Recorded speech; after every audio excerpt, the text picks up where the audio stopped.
Parecía una civil cualquiera que pasara por el Pentágono, silenciosa, discreta, olvidada. El personal de seguridad apenas le echó un vistazo a su placa de visitante. Los oficiales pasaban sin mirarla 2 veces. Solo una anciana con una chaqueta de campaña desgastada. Hasta que el general Hargrove vio su muñeca. El reloj de campaña Khaki Hamilton, con su número de serie descolorido, lo detuvo en seco. Su rostro palideció mientras los papeles se esparcían por el suelo. Todos fuera, ordenó, con la voz repentinamente ronca. Porque ese reloj significaba algo imposible. Ese reloj pertenecía a una unidad que oficialmente nunca existió. Una unidad que él personalmente declaró muerta en 1989. ¿Desde qué ciudad del mundo estás viendo este video? ¿Hoy? Si esta historia te intriga, suscríbete para más historias inéditas de quienes sirven en silencio. Elovan Bass permaneció pacientemente en el control de seguridad del Pentágono. Sus curtidas manos cruzadas frente a ella. Las luces fluorescentes proyectaban sombras intensas sobre su rostro, acentuando las arrugas forjadas durante décadas de una vida que pocos podrían imaginar. Para cualquiera que la observara, parecía una visitante civil cualquiera. Quizás la madre de alguien. O una contratista de bajo nivel que buscaba sortear la burocracia. Nada en ella exigía atención ni sugería importancia. El agente de seguridad tras el cristal blindado apenas levantó la vista mientras procesaba sus credenciales, con movimientos mecánicos y aburridos. Tras un rápido escaneo, deslizó una placa de visitante temporal por la pequeña abertura del tabique. Señora, su placa de visitante temporal. Por favor, permanezca con su acompañante en todo momento. No intente entrar en zonas restringidas. Prohibido fotografiar. Su tono sugería que había recitado estas instrucciones miles de veces a miles de visitantes igualmente poco memorables. Elovan tomó la placa y se la prendió a su desgastada chaqueta de campaña sin hacer comentarios. Sin embargo, sus ojos se movían con eficacia practicada, observando la posición de las cámaras, el horario de rotación de los guardias, el grosor de las puertas de seguridad. Viejas costumbres. La teniente Rafferty llegó 5 minutos después. Su aspecto pulcro y su actitud enérgica contrastaban de inmediato con la discreta presencia de Elovan. Revisando su tableta, Rafferty confirmó la identidad de la visitante con una molestia apenas disimulada por haberle asignado una tarea tan servil. Señora Bass, soy la teniente Rafferty. La acompañaré a su cita. Su tono tenía el inconfundible tono de alguien que se creía merecedor de responsabilidades más importantes. Elovan asintió.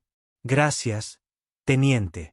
Mientras caminaban por los laberínticos pasillos, Rafferty conversó superficialmente, explicando los protocolos del Pentágono con condescendencia.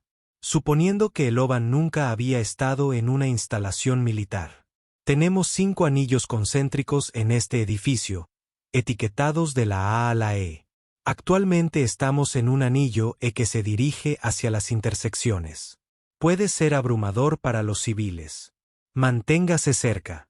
Elovan casi no dijo nada, solo asintió ocasionalmente. Sin embargo, sus ojos continuaron su evaluación metódica del entorno, observando las salidas, los puntos ciegos de las cámaras de seguridad y la posición del personal. Cuando pasaron junto a un escáner biométrico recién instalado, su mirada se detuvo un instante más de lo necesario. ¿Puedo preguntar qué la trae hoy al Pentágono? Preguntó Rafferty, más por protocolo que por interés genuino. ¿Un viejo asunto administrativo? Respondió Elovan con voz tranquila, pero con una sutil autoridad que Rafferty pasó por alto o decidió ignorar. Pasaron por oficinas llenas de personal uniformado, varios de los cuales miraban a Elovan con desdén. Su ropa de civil y su porte modesto la señalaban como insignificante en esa jerarquía de estrellas y rayas. En un momento dado, se detuvo a ajustarse la manga de la chaqueta, dejando al descubierto un reloj viejo y desgastado con una correa de cuero descolorida y coleteros. Una esfera de cristal rayada. Un oficial subalterno que pasaba lo notó y le dedicó una risita a su colega. Fíjate en los herrajes antiguos, susurró, lo suficientemente alto como para que se le oyera. Probablemente su abuelo sea de la Primera Guerra Mundial. Si Eloben registró el comentario, no dio muestras de ello. Simplemente continuó siguiendo a Rafferty por el pasillo, sin intimidarse por el entorno ni impresionarse por las exhibiciones de poderío militar que adornaban las paredes. Rafferty miró su teléfono y suspiró. El general llega tarde con el Estado Mayor Conjunto. Tendrá que esperar aquí. Señaló una pequeña zona de asientos junto a una sala de conferencias. Alguien le recogerá cuando esté disponible. Entiendo, respondió Eloben simplemente. Los baños están al final del pasillo si los necesita. Hay agua en el refrigerador. No se desvíe. Con esa última instrucción, Rafferty se marchó, ya concentrada en su siguiente tarea. Eloben se sentó tranquilamente en el área designada, aparentemente cómoda con su invisibilidad. Pero había algo en su postura, de espaldas a la pared, con una línea de visión clara hacia ambas salidas, que sugería entrenamiento militar bajo una fachada civil. No se inquietó ni consultó su teléfono como la mayoría de los visitantes. En cambio, mantuvo un estado de conciencia relajada, presente pero distante. Pasaron 30 minutos antes de que se abrieran las puertas de la sala de conferencias y saliera un grupo de oficiales, enfrascados en una seria discusión. Apenas notaron la presencia de Eloben mientras continuaban su conversación en el pasillo. La directiva égida carmesí ha sido autorizada, declaró un oficial alto y de aspecto severo, que Eloben descubriría más tarde que era el coronel Merrick. Todos los protocolos durmientes del antiguo régimen han sido oficialmente cancelados. Comenzaremos su implementación la próxima semana. ¿Qué pasa con las contingencias heredadas?, preguntó otro oficial. Desactivadas, respondió Merrick con firmeza. La secretaria fue clara. Estamos optimizando las operaciones para el panorama de amenazas moderno. La expresión de Eloben permaneció neutral, pero su mano tocó instintivamente el reloj de su muñeca, un gesto tan sutil que habría sido invisible para cualquiera que no lo estuviera esperando. Al dispersarse la reunión, una joven asistente se acercó a ella. Señora Bass, el coronel Merrick puede atenderla ahora. El general se ha retrasado aún más. Eloben se levantó con suavidad y siguió a la asistente a la sala de conferencias, ahora vacía. Los mapas y las pantallas digitales se habían retirado, dejando solo un espacio estéril dominado por una gran mesa ovalada. El coronel Merrick permanecía a la cabecera, revisando documentos en su tableta. Señora Bass, respondió sin levantar la vista.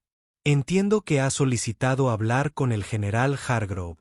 Ha sido llamado para un asunto urgente con la secretaria. He sido autorizado a atender sus inquietudes en su ausencia.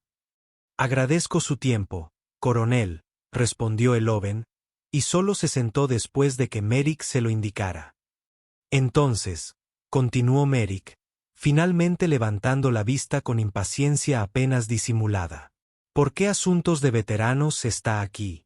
Si se trata de beneficios o pensiones, existen canales adecuados a través del Departamento de Asuntos de Veteranos que serían más apropiados que una reunión en el Pentágono.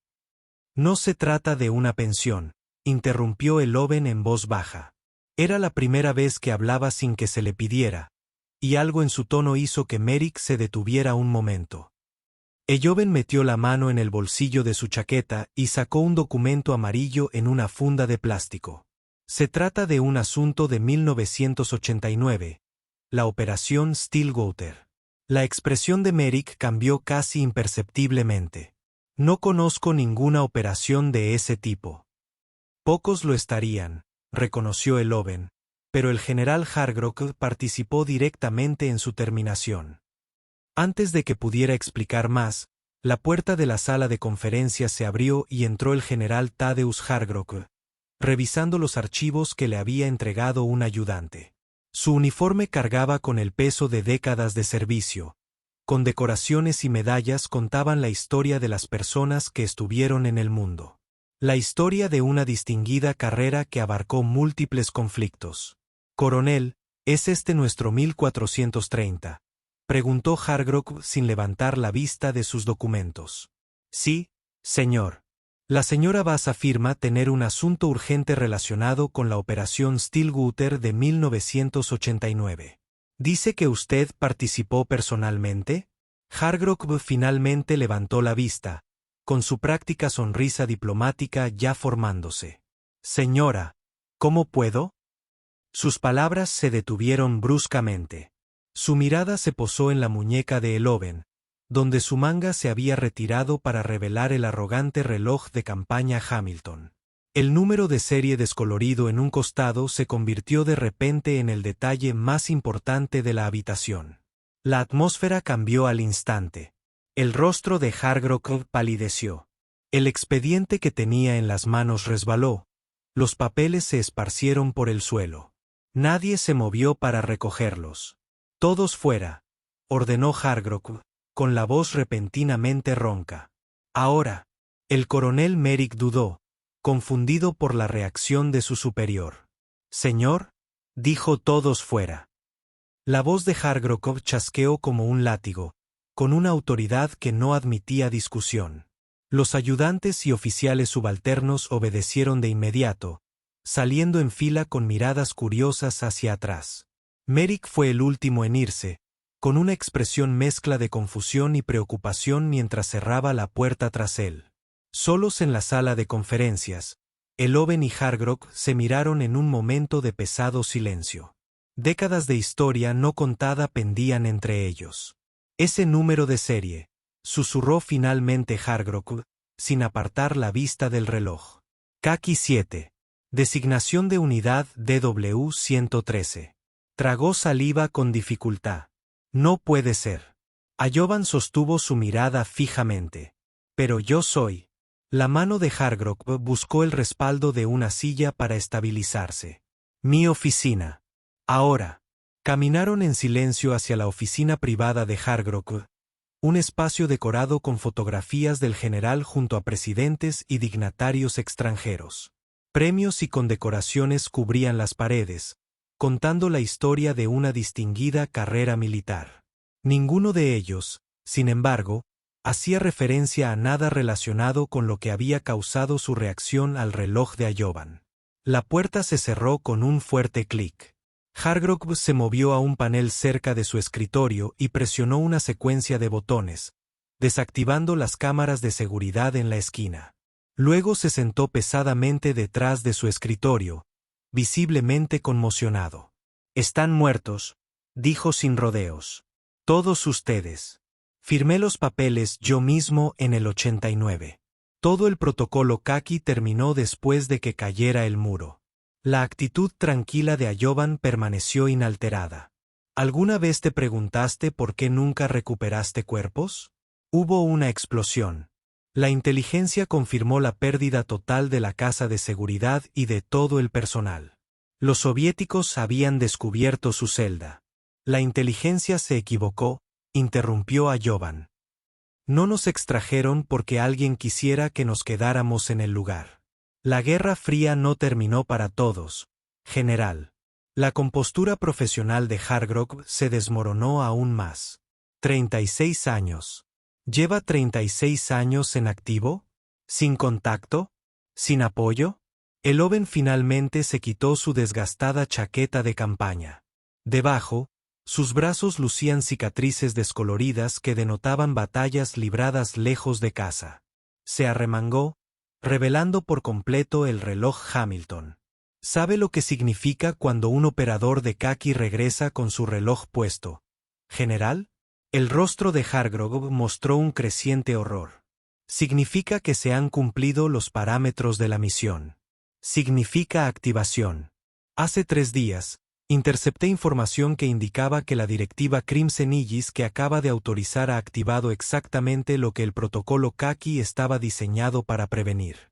Ayoban colocó un pequeño y obsoleto dispositivo de almacenamiento de datos sobre el escritorio. La contingencia ha llegado, general. Nunca dejaron de construir. Bajo tierra. Una repentina conmoción fuera de la oficina les llamó la atención. El coronel Merrick irrumpió sin llamar, flanqueado por personal de seguridad, con el rostro entornado por una determinación severa. General, he confirmado las credenciales de esta mujer. Son falsas. No tiene antecedentes militares en ninguna base de datos. He ordenado una seguridad completa. Hargrove se levantó lentamente de su silla, interrumpiendo a Merrick con una mano levantada. Su rostro había transformado de la sorpresa a algo parecido a la reverencia.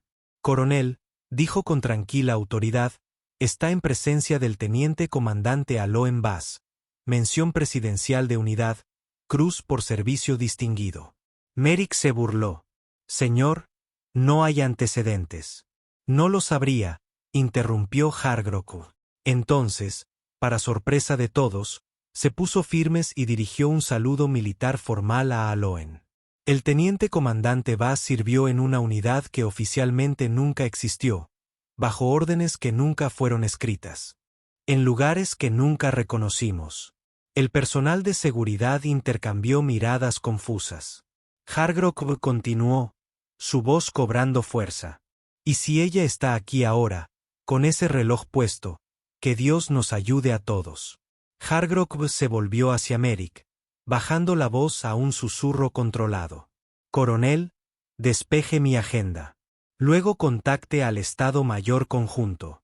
Código de autorización, flecha rota. Dígales que un caqui ha llegado a casa. La expresión de Merrick pasó de la confusión a la alarma ante la mención del código de autorización de emergencia. Dudó solo un momento antes de asentir bruscamente y salir de la habitación, llevándose consigo al personal de seguridad. Cuando la puerta se cerró, Hargrove volvió a prestar atención a Aloen. La sorpresa inicial había dado paso a una mezcla de incredulidad y creciente temor. «Entiende lo que afirma», dijo, sin llegar a hacer una pregunta. «Las implicaciones. He tenido 36 años para considerar las implicaciones, general». Aloen respondió con voz firme.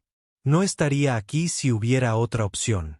Hargrove se dirigió a un pequeño armario en la esquina de su oficina y sacó una botella de bourbon y 2 vasos.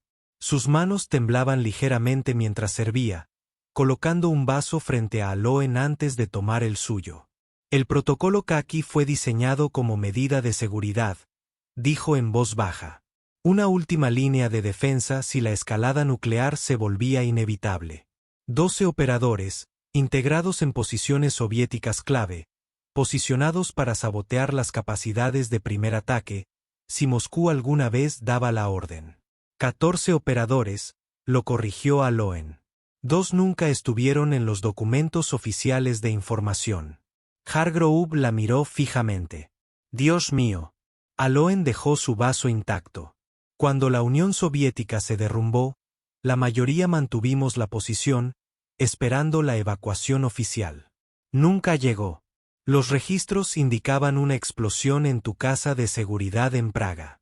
Todos los operativos murieron. Asistí al servicio conmemorativo en Arlington». La voz de Hargrove se había vuelto ronca. «Hay una piedra con tu nombre. La explosión fue real», admitió Aloen. «Pero solo 3 de nosotros estábamos allí cuando ocurrió. El resto estaba en el campo. Después de eso, la comunicación cesó por completo. Estábamos solos. Así que continuaste la misión. Durante 36 años.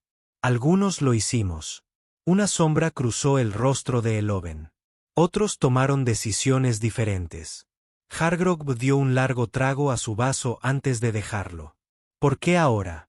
¿Después de tanto tiempo? Por Crimson Aegis. Por Crimson Aegis». Eloven se inclinó hacia adelante, con una compostura inquebrantable. «Su nueva directiva estratégica implica desmantelar antiguas estaciones de monitoreo en antiguos territorios soviéticos, reemplazándolas con sistemas automatizados. Esa es información clasificada», dijo Hargrove, aunque sin mucha convicción. 3 de esas estaciones están ubicadas justo encima de sistemas de búnkeres que nunca estuvieron en los mapas de inteligencia estadounidenses. Eloven continuó como si no hubiera dicho nada. «Búnkeres que han visto una mayor actividad en los últimos 5 años. Tomó el dispositivo de datos del escritorio, dándole vueltas entre los dedos.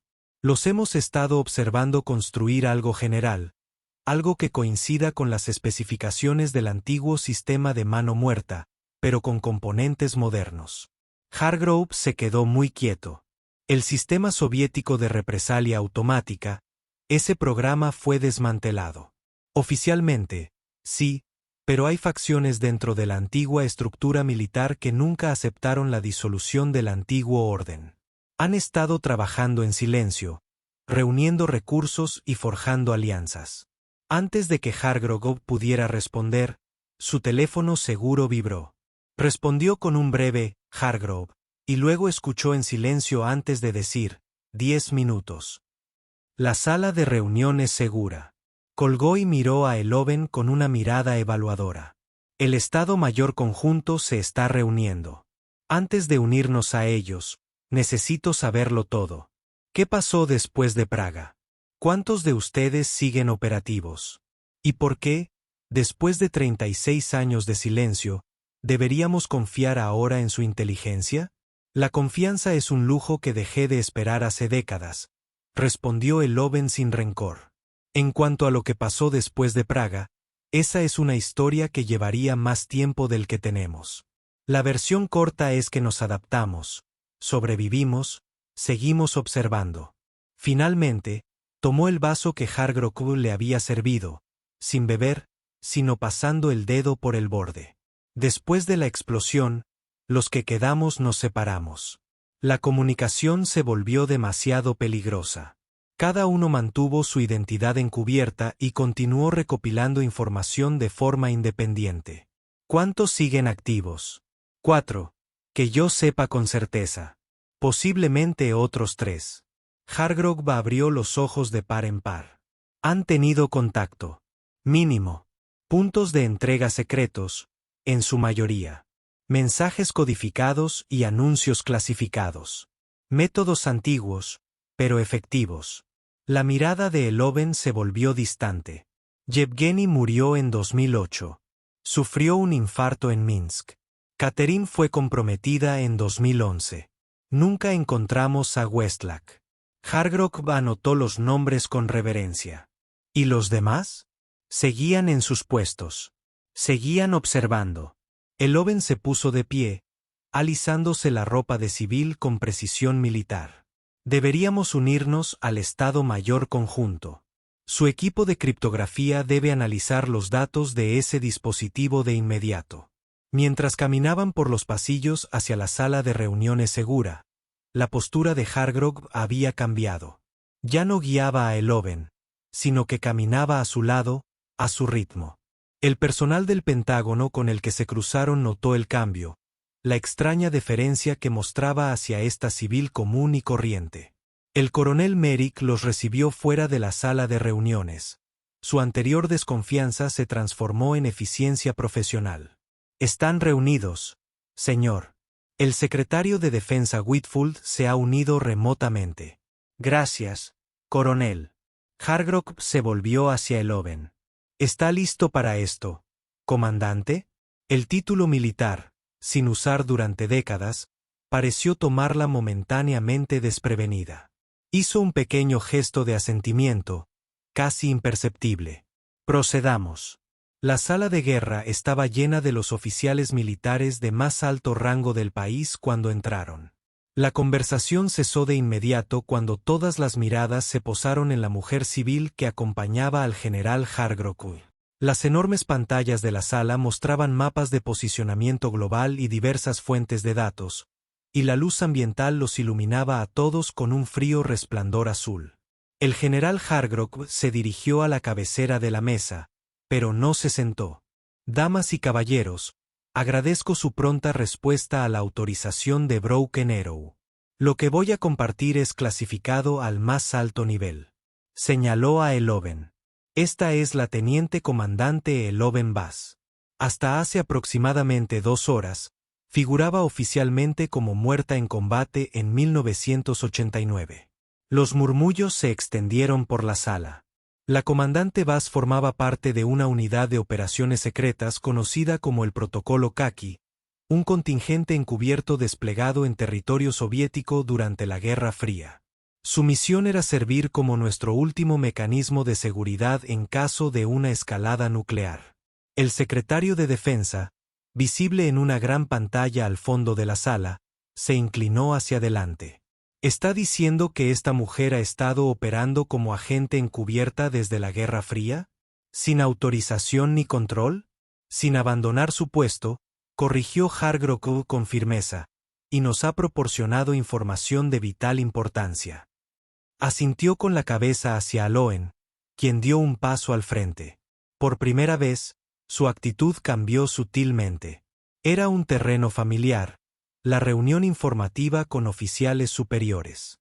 Se irguió, su voz adquirió un tono nítido y autoritario que la transformó de una civil común y corriente a oficial al mando en un instante. En 2019, identifiqué actividad inusual en una antigua instalación militar soviética a las afueras de Krasnoyarsk. Comenzó sin preámbulos. La instalación había sido oficialmente desmantelada en 1992, pero las imágenes térmicas satelitales mostraban señales de energía consistentes con una instalación activa. Asintió con la cabeza hacia un oficial técnico, quien conectó el dispositivo de datos que le había proporcionado al sistema de la sala. Imágenes satelitales aparecieron en las pantallas principales, seguidas de esquemas complejos y comunicaciones interceptadas. Durante los últimos 5 años, he estado siguiendo el desarrollo de lo que parece ser una versión modernizada del sistema perimetral soviético, conocido coloquialmente como mano muerta, un sistema automatizado de respuesta nuclear diseñado para lanzar un contraataque incluso si las estructuras de mando son destruidas. La sala se sumió en un silencio atónito al comprender las implicaciones. El sistema original estaba diseñado para detectar detonaciones nucleares, actividad sísmica, niveles de radiación y actividad del canal de mando.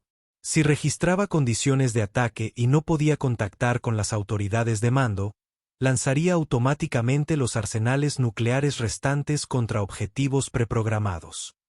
La voz de Eloven se mantuvo firme mientras continuaba.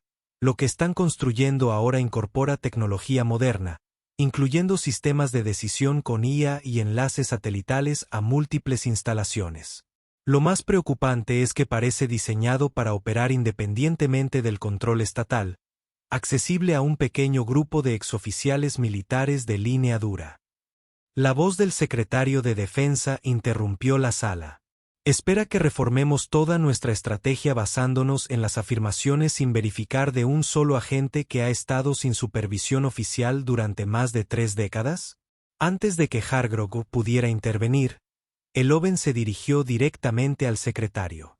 Con todo respeto, señor, no espero nada. Durante 36 años, mantuve mi tapadera, reuní información, observé y esperé. El protocolo Kaki nunca se trató de librar una guerra. Se trataba de prevenirla. Señaló los datos que aún circulaban por las pantallas. Toda la información que he proporcionado puede verificarse a través de sus propios canales. La directiva égida carmesí desmantelará las estaciones de monitoreo que son nuestra única alerta temprana si el sistema entra en funcionamiento. El secretario pareció sorprendido por su franqueza. Lo abandonaron. No, corrigió Eloven con firmeza. Me desplegaron. El general Hargrove dio un paso al frente.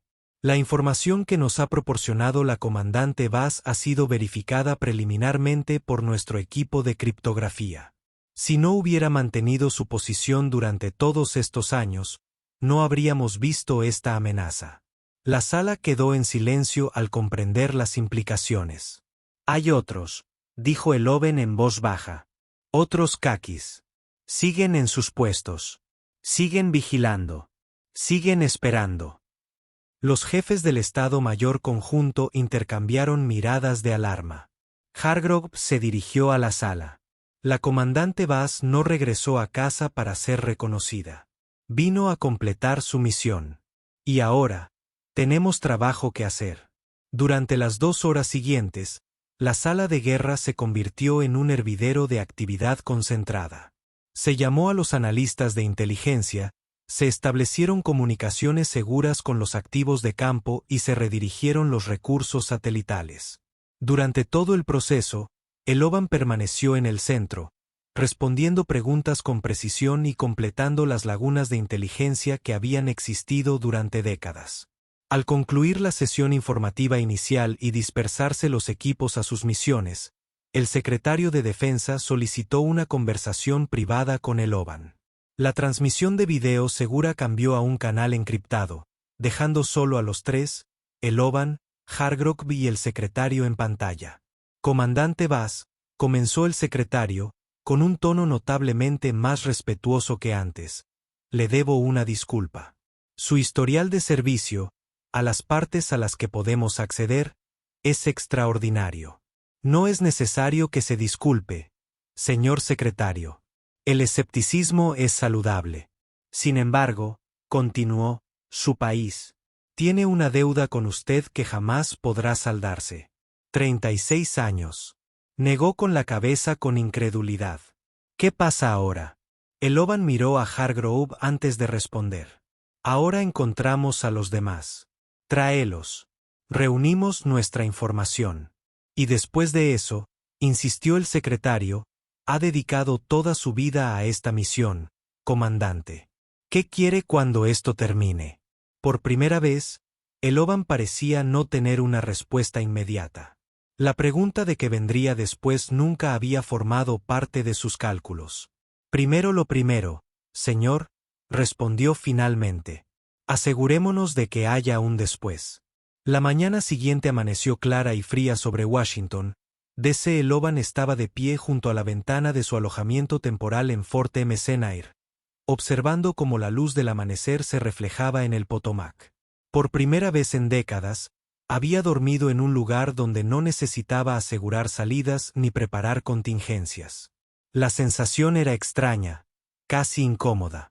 Un golpe en la puerta anunció al coronel Merrick, cuyo comportamiento había pasado de la sospecha al respeto. Eficiencia. Comandante Bass, el transporte está listo. El general Hargrove espera. Eloban asintió, recogiendo las pocas pertenencias que había traído consigo. Se vio reflejada en el espejo al pasar, una imagen extraña con el uniforme recién entregado que había reemplazado su ropa de civil. Las insignias y los marcadores de rango parecían artefactos de otra vida. El vuelo en helicóptero al Cementerio Nacional de Arlington duró solo unos minutos, pero Eloban los pasó en un silencio contemplativo, observando cómo el Capitolio se alejaba bajo ellos. A su lado, el general Hargrove respetó su silencio, revisando documentos sin intentar conversar. Al acercarse al cementerio, finalmente habló. Hemos localizado a Dempsey. Estaba operando de forma encubierta en Odessa. El equipo de extracción está en camino. Deberíamos tener la confirmación en una hora. Marshall siempre fue cuidadoso, respondió Eloban, usando la designación de campo del agente en lugar del nombre encubierto que Hargrove le había proporcionado. Verificará sus credenciales a fondo. Estamos usando los viejos protocolos. Él sabrá que es legítimo.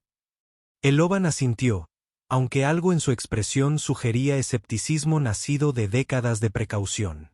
¿Y los demás? Señales enviadas.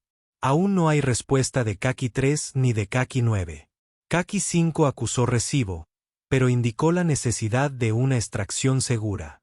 Actualmente en una posición delicada. El helicóptero descendió sobre una pequeña plataforma de aterrizaje al borde del cementerio. Una guardia de honor militar esperaba a una distancia prudencial, su presencia inusual para lo que se suponía era una visita privada. No solicité una ceremonia, dijo Eloban con un dejo de inquietud en la voz. La expresión de Hargrove era suave. Columna. Algunas cosas se merecen, se pidan o no.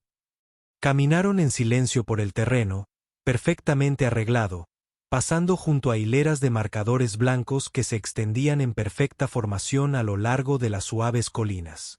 La guardia de honor lo seguía a una distancia respetuosa, con pasos mesurados y precisos.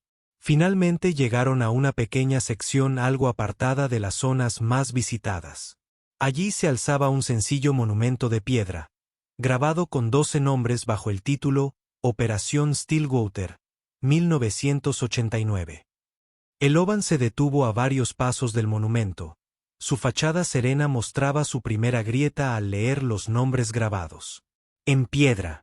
Su propio nombre estaba entre ellos, junto con colegas que se creían perdidos. Celebramos un servicio aquí todos los años, dijo Hargrove en voz baja. Una ceremonia a puerta cerrada. Solo asisten quienes conocen la operación. El Oban se acercó lentamente, extendiendo la mano para trazar las letras grabadas con las yemas de los dedos. Reeves no murió en Praga. Llegó a Berlín Occidental en el 91, vivió tranquilamente hasta que un cáncer de pulmón se lo llevó en 2003. ¿Cómo lo sabe? Yo estaba allí, en el hospital. Él nunca lo supo. No era seguro para ninguno de los dos. Hargrove asimiló esto en silencio, el peso de estas historias no contadas evidente en su expresión. ¿Y Saverín? Preguntó, indicando otro nombre. Desconocido, el último contacto fue Bucarest, 1994. Permanecieron en silencio ante el monumento, el sol de la mañana ascendiendo, y los desaparecidos. La Guardia de Honor permaneció a distancia, en perfecta posición de firmes. Tengo algo para usted, dijo Hargrove finalmente, metiendo la mano en su bolsillo para sacar una pequeña caja de madera. La abrió para revelar un nuevo reloj Hamilton khaki de campaña, idéntico al de ella, pero sin usar, con la correa de cuero aún rígida, la esfera de cristal sin marcas del tiempo ni del esfuerzo. Su reloj se ha ganado su descanso, comandante. Usted también. El Oban bajó la vista hacia su desgastado reloj, que seguía marcando fielmente después de tantos años. Sus dedos recorrieron el cristal rayado, la esfera descolorida que había sido su única compañera constante durante décadas de soledad y vigilancia. No estoy segura de recordar cómo parar, admitió en voz baja. No tienes que hacerlo, respondió Hargrove, pero ahora puedes elegir. Por primera vez en 36 años, lo que suceda después depende de ti. El Oban reflexionó sobre esto un largo instante. El concepto de elección le resultaba extraño después de tantos años de una misión decidida. Finalmente, con movimientos pausados, se desabrochó el desgastado reloj de la muñeca, dejando una marca permanente de bronceado debajo, una marca física del paso del tiempo. Sostuvo el viejo reloj en la palma de la mano, un pequeño objeto que había soportado un peso enorme. Con un gesto mesurado, lo depositó en la mano extendida de Hargrove. Ahora pertenece a tu museo. Con los demás. Hargrove asintió solemnemente, comprendiendo la importancia del gesto. Cerró la mano alrededor del reloj, se puso firme y saludó formalmente. Tras él, la Guardia de Honor hizo lo mismo. Sus movimientos sincronizados eran un susurro de tela y metal pulido. El Oban devolvió el saludo con precisión militar, recordando el gesto como si no hubiera pasado el tiempo desde su servicio activo. El peso del reconocimiento, tras décadas de invisibilidad, se reflejó en sus ojos. Un oficial subalterno se acercó, deteniéndose a una distancia prudencial. General, comunicación segura desde Fort Meade. Prioridad alfa. Hargrove consultó su propio reloj. Justo a tiempo. El equipo de extracción de Dempsey debería estar presentándose. Se giró hacia el Oban. ¿Le gustaría estar presente? Sí, respondió sin dudarlo. Regresaron al helicóptero, dejando atrás el monumento. Al despegar, el Oban contempló la lápida que llevaba su nombre, que se hacía más pequeña con la distancia. Algo en su expresión sugería que se despedía de algo más que un simple monumento. El vuelo a Fort Meade se realizó en un silencio seguro, ambos pasajeros absortos en sus pensamientos. Al aterrizar, fueron escoltados directamente a un centro de comunicaciones, en las profundidades de las instalaciones, donde las pantallas mostraban transmisiones cifradas de múltiples fuentes. El coronel Merrick esperaba, con la postura tensa. Señor, tenemos un problema con la extracción de Dempsey. La expresión de Hargrove se ensombreció. Explíquese. El equipo contactó según lo previsto, pero Dempsey no estaba solo. Tenía compañía, el FSB ruso, 3 oficiales, todos muertos cuando llegó nuestro equipo. Eloven dio un paso al frente, su introspección anterior sustituida por una concentración nítida. ¿Dempsey? Vivo pero herido, siendo trasladado en helicóptero a Ramstein. Llevaba esto consigo. Merrick levantó una bolsa de plástico para pruebas que contenía un objeto familiar. Otro reloj de campaña Hamilton color caqui. Con el rostro destrozado, pero aún con la voz en alto. Dijo que entenderías el significado, añadió Merrick, dirigiéndose directamente a Eloven. Tomó la bolsa y examinó el reloj a través del plástico transparente. No es suyo. Pertenecía a Kaki 3, Lawrence Chen. ¿Qué significa eso?, preguntó Hargrove, aunque su expresión sugería que ya lo sabía. Significa que nos están cazando, respondió Eloven con gravedad. A todos nosotros. El reloj es una advertencia. Saben que estamos activos y están haciendo limpieza. Hargrove empezó a dar órdenes de inmediato, con voz aguda y urgente. Quiero que localicen y extraigan de inmediato a todos los agentes restantes del protocolo Kaki. Protocolos de máxima seguridad. Y consíganme todo lo que Dempsey haya conseguido sacar. El centro de comunicaciones estalló en una intensa actividad. Eloven se quedó en el centro de la tormenta, con expresión severa pero resuelta. Era territorio familiar, el modo de crisis en el que había vivido durante décadas. Debemos asumir que la instalación de la mano muerta se está acelerando, le dijo a Hargrove. Si están eliminando cabos sueltos, se están preparando para la activación. De acuerdo. Ya ordené el redespliegue del satélite para centrarse en el sitio de Krasnoyarsk. Las primeras imágenes deberían estar llegando ahora. Un técnico gritó, señal satelital en línea, señor, poniéndola en la pantalla principal. La gran pantalla mostró una imagen térmica de lo que parecía ser un complejo industrial abandonado. Excepto que no estaba abandonado. Las señales de calor indicaban actividad significativa bajo la superficie, y los vehículos se movían en un patrón cuidadosamente coreografiado alrededor del perímetro. Eso es 3 veces el nivel de actividad de las imágenes de ayer, notó Eloven, estudiando los patrones con ojos expertos. Están acelerando. ¿Plazo?, preguntó Hargrove. Días, no semanas. Saben que los estamos siguiendo. La puerta segura se abrió, dejando entrar al secretario de Defensa, quien había volado desde Washington al recibir noticias de la complicación. Su rostro estaba serio cuando se unió a ellos en la consola central. He informado al presidente, dijo sin preámbulos. Convocará al Consejo de Seguridad Nacional dentro de 1 hora. Comandante Bass, se solicita su presencia. Eloven asintió, aunque algo en su expresión sugería incomodidad al verse envuelta en una visibilidad tan alta tras décadas en la sombra. Antes de irnos, dijo, necesito enviar un mensaje a los guardias que quedan sobre el terreno. Por supuesto, asintió el secretario. Cualquier recurso que necesite, solo un anuncio clasificado en el International Herald Tribune. Estarán atentos. El secretario enarcó una ceja, pero asintió a un asistente, quien inmediatamente se apresuró a facilitar la solicitud.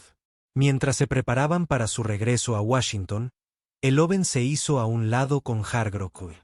Hay algo que debes saber antes de informar al presidente. Su voz había bajado, volviéndose intensamente reservada a pesar del bullicio a su alrededor. El sistema de mano muerta que están construyendo tiene una falla fatal, una vulnerabilidad que podemos explotar. ¿Cómo lo sabe? Porque lo instalamos nosotros hace 30 años. Siempre fue el plan de contingencia si la extracción fallaba. Nos infiltramos en su equipo de diseño e introdujimos una puerta trasera. Hargrove la miró fijamente, asimilando las implicaciones. ¿Dices que puedes desactivarla? Ni remotamente. Alguien tiene que estar en el lugar, con acceso físico al nodo de control maestro.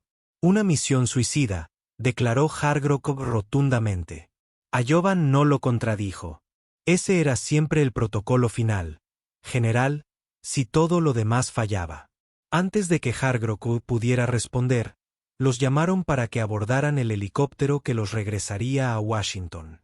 La conversación se detuvo, pero el peso de la revelación de Eloben se cernió sobre ellos durante el vuelo. Las siguientes 24 horas transcurrieron en un torbellino de informes seguros, planificación estratégica y coordinación de inteligencia global.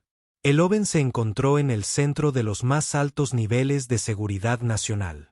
Sus décadas de vigilancia solitaria se transformaron repentinamente en el foco del poder militar combinado. A pesar de todo, mantuvo la compostura, aportando información que llenó lagunas críticas en la inteligencia. 2 agentes Khaki más fueron rescatados con éxito, cada uno aportando piezas del rompecabezas que confirmaron sus advertencias sobre la instalación de la mano muerta. A última hora de la tarde del segundo día, mientras se ultimaban los planes para una operación encubierta para neutralizar la amenaza, Eloben se escabulló del Pentágono. Encontró el camino al Cementerio Nacional de Arlington una vez más, esta vez sola. La lápida con su nombre permanecía silenciosa a la luz de la luna. Se detuvo ante ella, contemplando la extraña circularidad de su viaje. Oficialmente muerta durante décadas, pero ahora crucial para prevenir una catástrofe que pocos habían imaginado posible, seguía allí cuando el general Hargrove la encontró una hora después. Se acercó en silencio, respetando su soledad, pero con la necesidad de hablar. El presidente ha autorizado la operación, dijo sin preámbulos. El equipo de ataque se despliega en 6 horas. Eloben asintió, sin sorprenderse. Fracasarán. No lo sabes. Yo sí. Las instalaciones fueron diseñadas para resistir precisamente este tipo de ataque. La única forma de entrar es a través de alguien en quien confíen, alguien que ya esté dentro de su organización. La expresión de Hargrove se endureció. Si está insinuando lo que creo, la respuesta es no. Ya ha dado suficiente, comandante. No es su decisión, respondió Eloben con voz suave pero firme. Nunca lo fue. A la mañana siguiente, al amanecer en el Cementerio Nacional de Arlington, se celebró una pequeña ceremonia privada. Solo estaban presentes Hargrove, el secretario de Defensa, y los pocos operativos Khaki retirados que habían regresado a casa. Se reunieron alrededor de la lápida conmemorativa, que llevaba los nombres de su unidad. En una vitrina, colocada con reverencia ante la lápida, reposaba el desgastado reloj de campaña Hamilton Khaki de Eloben. Una pequeña placa debajo decía, a quienes sirvieron sin reconocimiento, a quienes observaron mientras otros dormían. Al concluir la ceremonia, Hargrove recibió una comunicación segura. Su rostro permaneció impasible mientras escuchaba, pero algo cambió en sus ojos. Al colgar, se volvió hacia la pequeña reunión. Khaki 7 está operativo. La misión continúa según lo previsto. Al otro lado del mundo, una mujer que alguna vez fue conocida como Eloben Bass avanzaba por un paisaje helado hacia un anodino complejo industrial. Sus documentos la identificaban como ingeniera de mantenimiento. Sus credenciales eran impecables. En su muñeca, un nuevo reloj Hamilton color caqui marcaba la hora a la perfección. Algunos relojes nunca dejan de sonar, y algunas misiones nunca terminan del todo.